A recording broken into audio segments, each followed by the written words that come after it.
नमस्ते प्रणाम। मैं आपका अपना विशु राय हाजिर हूँ विशु वारदात तक की एक और नई कहानी के साथ। आते हैं आज की कहानी पर। एक व्यक्ति खून से लथपथ, रात करीब 12 बज रहे थे।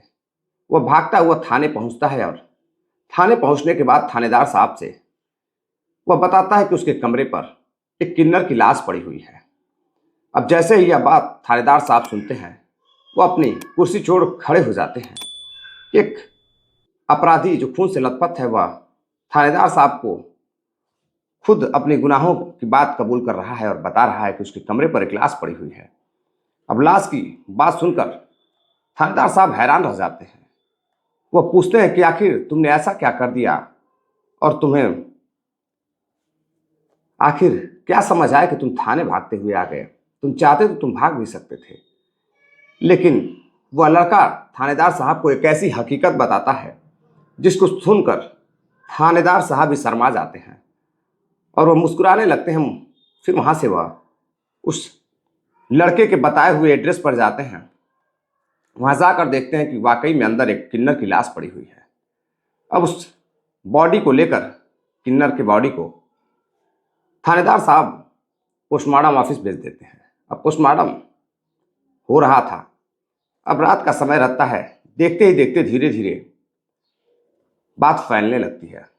अब बात इस कदर फैल जाती है कि किन्नर समुदाय को भी पता चल जाता है कि उनके एक साथी का खून हो गया है। अब जैसे ही यह बात किन्नर समुदाय को पता चलती है, देखते ही देखते करीब 100 से 150 की संख्या में पोस्टमार्टम ऑफिस के बाहर भीड़ लग जाती है और वह कपड़े निकाल नग्न होकर नाचने लगते हैं। पुलिस प्रशासन को परेशान करने लगते हैं, हंगामा करने लगते हैं। अब कुछ अधिकारी भी मौके पर पहुंचते हैं और उन्हें समझाने की कोशिश करते हैं। किसी तरह मामले को शांत कराया जाता है और पोस्टमार्टम के बाद बॉडी को किन्नर समुदाय को सौंप दिया जाता है। वो अपने तरीके से ले जाकर अंतिम संस्कार करते हैं और जांच पड़ताल की बात करते हैं। अब थानेदार साहब जब जांच पड़ताल करते हैं तो एक ऐसी हकीकत सामने आती है जो बेहद ही हैरान कर देने वाली रहती है, बेहद ही शर्मसार कर देने वाली रहती है। दरअसल मैं बात कर रहा हूँ बिहार की राजधानी पटना की। पटना में एक जगह पड़ती है आलमगंज। आलमगंज के पास एक कॉलोनी है गाय घाट। गाय घाट कॉलोनी में किन्नर की मौत हुई थी। लेकिन किन्नर की जो कहानी है, उसकी किन्नर बनने की, वह शुरू होती है आरा से। आरा के एक बेहद ही प्रतिष्ठित घर में एक लड़की का जन्म होता है जिसका नाम रहता है काजल। काजल रूप रंग से बेहद ही खूबसूरत रहती है। साथियों, काजल कभी घर से बाहर नहीं निकलती थी। कई साल हो जाते हैं। पड़ोसी भी कभी कभी देखते थे कि काजल घर से बाहर घूम रही है। वह अपने माँ बाप के साथ घर में ही रहती थी। जब भी जाती थी अपने माँ बाप के साथ ही बाहर जाती थी। ना तो वह कभी खेलने के लिए जाती थी, ना कभी वह घूमने के लिए जाती थी। बहुत कम लोग काजल को देख पाते थे। कोई फंक्शन होता था या किसी पर्व पर ही लोग काजल को देखते थे। धीरे धीरे काजल जब 17-18 साल की होती है, तभी काजल के माता पिता से एक पड़ोसी, जो कि बहुत ही झगड़ालू टाइप के रहते हैं, उनसे किसी बात को लेकर झगड़ा हो जाता है। तभी वह काजल के माता पिता कुछ बोलते हैं और काजल भी घर से बाहर निकलती है और कुछ बोल देती है। बोलने के बाद जो पड़ोसी रहते हैं वह कहते हैं कि मैं तुम्हें तुम्हारी औकात दिखाकर रहूंगी। अब जैसे ही एक महिला काजल को ऐसे बोलती है, काजल रोने लगती है और भागकर घर के अंदर जाती है। कुछ ही देर बाद देखते ही देखते किन्नरों की 2 टीम पहुंचती है। 2 टीम पहुंचती है काजल के घर। अब दोनों ही टीम आपस में बातचीत करने लगते हैं। बातचीत करने के बाद अब काजल के माता पिता को बुलाते हैं और बुलाकर बातचीत करते हैं और बातचीत कर पूछते हैं कि हम आपके लड़की को लेने आए हैं। अब काजल के माता पिता रोने लगते हैं। वो कहते हैं, हाथ जोड़ने लगते हैं, कहते हैं नहीं, भगवान ने एक ही लड़की दी है और हम नहीं चाहते हैं कि वो हम आपको सौंप दें। दरअसल पड़ोसी भी वहां आ जाते हैं यह देखने के लिए कि आखिर किन्नर इनके घर क्या करने आए हैं। कुछ लोगों को काजल का राज पता रहता है और कुछ लोगों को नहीं। दरअसल काजल एक किन्नर रहती है, माँ बाप की इकलौती संतान रहती है। माँ बाप उसे किन्नर समुदाय में भेजना नहीं चाहते थे। अब किन्नर जैसे ही किन्नरों को पता चलता है, वह वहां पहुंच जाते हैं और उनके माता पिता से किसी तरह बातचीत कर उनके बेटी काजल को लेकर जाते हैं। काजल रोने लगती है, अपने माँ बाप को छोड़ना नहीं चाहती थी। वह माँ बाप के गले लिपट कर रोने लगती है। किसी तरह किन्नर समुदाय समझाते हैं कि आज नहीं तो कल तुम्हें जाना ही होगा। भगवान ने कुछ इसी तरह का हमें बनाया ही है। अब काजल उनके साथ आरा से पटना चली जाती है। पटना जाने के बाद वह जाकर गाय घाट के एक एरिया में किराए का मकान लेती है और कुछ दिन पहले तो वह किन्नर समुदाय के साथ रहती, फिर कुछ दिन बाद जब धीरे धीरे बड़ी होती गई, लोगों के खुशियों में शामिल होती गई, जो शगुन के पैसे मिलते, जो सोने चांदी गहने मिलते, उन्हें जमा करती गई। फिर कुछ दिन बाद वह गाय घाट में एक अपना अलग कमरा लेती है और वहाँ रहने लगती है। इसी बीच जिस मकान मालिक के घर में वह रहती थी, मकान मालिक की बीवी का देहांत हो जाता है और एक मकान मालिक की भी छोटी सी लड़की रहती है जिसका नाम जोया रहता है। अब काजल बेहद पढ़ी लिखी तो नहीं रहती, लेकिन काफ़ी सामाजिक रहती है। काजल उस अपने मकान मालिक के बेटी जोया को गोद ले लेती है। उससे एक बहुत ही प्रतिष्ठित, बहुत ही अच्छे कॉलेज स्कूल में उसका एडमिशन करवाती है और करीब 10 से 12 हज़ार रुपये पर मंथ उस लड़की पर खर्च करती है। यह देख मकान मालिक भी काफ़ी भावुक हो जाते हैं, बहुत खुश रहते हैं उससे। कुछ दिन और गुजरता है, करीब धीरे धीरे अब 5-6 साल वहाँ उसको गुजर जाते हैं। काफ़ी पैसा इकट्ठा कर लेती है और कुछ दिनों बाद पैसे इकट्ठे करने के बाद भूतनाथ रोड पर 2 मंडे की जमीन भी लेती है, जो कि खुद के नाम से लेती है। अब देखते ही देखते काजल के पास काफ़ी पैसा हो जाता है, क्योंकि काजल काफ़ी खूबसूरत रहती, वह कई प्रोग्रामों में भाग भी लेती। अब कुछ समय और गुजरता है, तभी काजल के बगल में एक डॉक्टर आता है जो कि काफ़ी बड़ा मेडिकल स्टोर खोलता है, लेकिन उसमें वह लोगों का इलाज भी क्या करता था। यानी कि एक छोटा सा डॉक्टर रहता है और अविवाहित रहता है, बेहद ही कम उम्र रहती है, 24 से 25 साल उसकी उम्र रहती है और बेहद ही हैंडसम रहता है। देखते ही देखते दुकान पर आते जाते किन्नर काजल की बातचीत होने लगती है। समय और गुजरता है, दोनों में बेहद ही अच्छी खासी दोस्ती हो जाती है। अब दोनों बातचीत करने लगते हैं और कुछ समय और गुजरता है, दोनों एक दूसरे को दिल दे बैठते हैं। अब दिल दे बैठते हैं और एक दूसरे के साथ प्रेम भाव से रहने लगते हैं। अब सर्वेश क्या करता है कि अपना खुद का मकान छोड़ किन्नर काजल के साथ ही उसके साथ लिव इन रिलेशन में रहने लगता है। कुछ समय और गुजरता है, उसे पैसे की जरूरत पड़ती है। उसे पता चलता है कि काजल के पास बहुत सारे पैसे हैं। अब धीरे धीरे काजल करीब 1 करोड़ से अधिक रुपए सर्विस के ऊपर खर्च कर देती है, उसके हॉस्पिटल पर और उसके रहन सहन के ऊपर। इसी बीच सर्वेश को पता चलता है कि काजल के पास एक जमीन भी है। अब उस जमीन को वह अपने नाम करा लेता है। काजल बेहद ही मोहब्बत करती थी, सर्वेश के ऊपर जान लुटाती थी। काजल को यह पता नहीं था कि सर्वेश काफी लालची टाइप का इंसान है। अब वह सर्वेश पर सब कुछ निछावर कर देती है।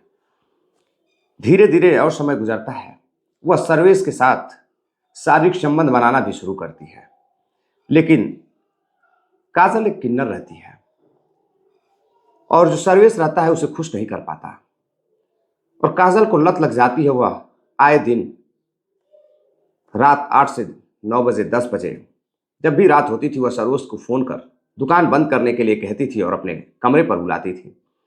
बुलाने के बाद उसके साथ शारीरिक संबंध बनाती थी। धीरे धीरे समय बीतता गया। अब सर्वेश काजल की इस लत से परेशान हो चुका था। वह उसके साथ अप्राकृतिक तरीके से शारीरिक संबंध बनाता था, तरह तरह की दवाइयां भी देता था, इंजेक्शन भी देता था, लेकिन काजल की जो भूख थी उसको वह मिटा नहीं पा रहा था। अब करीब दोनों के रिश्तों को 5 साल हो जाते हैं। समय और बीतता जाता है। अब काजल उससे शादी करना चाहती थी, लेकिन सर्वेश बेहद ही चालाक रहता है। वह जानता था कि किन्नर से शादी कैसे कर सकता है और किन्नर उसके साथ रहना चाहती थी और अपनी भूख को मिटाना चाहती थी। लेकिन किसी भी प्रकार से सर्वेश उसकी भूख को मिटा नहीं पा रहा था। कुछ समय और गुजरता है। 22 फरवरी को सर्वेश अपनी दुकान पर रहता है, रात करीब 10 बजे। तभी काजल जाती है और उसे दुकान बंद करने के लिए कहती है। इसी बीच दुकान के पास कुछ कोई रहता नहीं है, सुनसान रहता है। सर्वेश दुकान बंद कर उस काजल को लेकर अपने कमरे पर जाता है। दोनों एक ही साथ रहते थे। जाने के बाद काजल जो है अपने कपड़े उतारती है। उतारने के बाद सर्वेश से कहती है कि आज तुम उसे खुश करो, वरना आज अंजाम बहुत बुरा होने वाला है। अब सर्वेश परेशान हो जाता है। सर्वेश कुछ भी कर काजल के साथ शारीरिक संबंध बनाना शुरू करता है, लेकिन काजल फिर भी खुश नहीं होती है और उसे धक्का मारकर घर से बाहर निकाल देती है। कुछ समय और गुजरता है। अब सर्वेश बेहद परेशान होने लगता है। रविवार रात 10 बजे वह अपने दुकान पर रहता है। काजल फोन करती है, वह फोन नहीं रिसीव करता है। तभी काजल उसके दुकान पर पहुंचती है और कहती है कि तुम मेरा फोन क्यों नहीं रिसीव कर रहे हो। सर्वेश कहता है कि आज मुझे बहुत काम है, मैं बिजी था। अब काजल इसी बीच अंदर घुसती है और शटर बंद करती है और उसके साथ उसके कपड़े निकालने लगती है। तभी वह गुस्सा हो जाता है और एक इंजेक्शन निकालता है बेहोशी का और उसके शरीर में लगा देता है। अब जैसे ही वह बेहोश होती है, बेहोश होकर वह फर्श पर गिर जाती है। अब फर्श पर गिरती है तभी सर्वेश जो इतना गुस्सा हो जाता है कि अपना आपा खो देता है। आपा खोने के बाद सर्वेश एक सर्जिकल ब्लेड निकालता है और ब्लेड से काजल के शरीर के सारे हिस्से को काटने लगता है। गुस्से में वह इस कदर पागल हो जाता है कि उसे समझ में नहीं आ रहा था कि वह आखिर कर क्या रहा है। अब गुस्सा एक प्रेमिका जो कि काजल 5 सालों से उसके संबंधों में थी, उसको इस तरह वह मारता है, करीब 150 से 200 बार वो सर्जिकल ब्लेड से उसके शरीर पर करता है और उसकी मृत्यु हो जाती है। शरीर पे जो कपड़े रहते हैं सर्वेश के, सारे खून से सन जाते हैं, गीले हो जाते हैं।